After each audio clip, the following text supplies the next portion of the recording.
আমাদের সনাতন ধর্মে কিন্তু মা বাবা মারা গেলে, শ্বশুর শাশুড়ি মারা গেলে আমাদের অসৌচ হয়। আর এই অসৌচ অবস্থায় মেয়েদের বা ছেলেদের কিন্তু অন্যরকম নিয়মকানুন মানতে হয়। তার ভিতর একটা হলো এই হবিষণ্ণ। এটা কিন্তু মালসা পোড়ানো বলে অনেকেই, কিন্তু এই মালসা পোড়ানো কিন্তু মেয়েদের 3 দিন করতে হয়, ছেলেদের ভিতর কারো 13 দিন, কারো 10 দিন বা কারো 1 মাস, এরকম নিয়ম আছে। কিন্তু এই মালসা পোড়ানোটা কিন্তু কোনো আনন্দের বিষয় না। এটা মা বাবা মরে গেলে এই দিনে একবারই খাওয়া যায়। এই আতপ চাল আর কিছু সিদ্ধ ও ভাত আর ঘি দিয়ে খেতে হয়। আর আমার যেহেতু দিদা মারা গেছে, সবাই আপনারা জানেন, আমার মারও কিন্তু অসহ্য ছিল। আর আমার মা এরকম মালসা পুড়িয়েছে 3টে।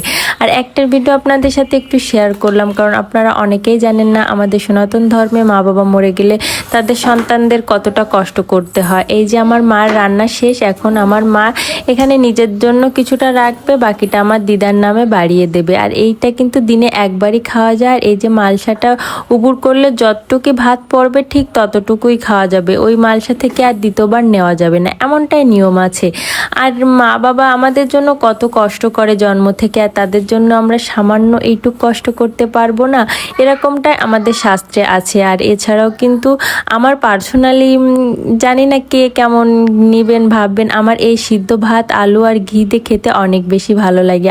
আর সবাই আমার দিদার জন্য আশীর্বাদ করবেন, সেজন্য গোলকধামে যেতে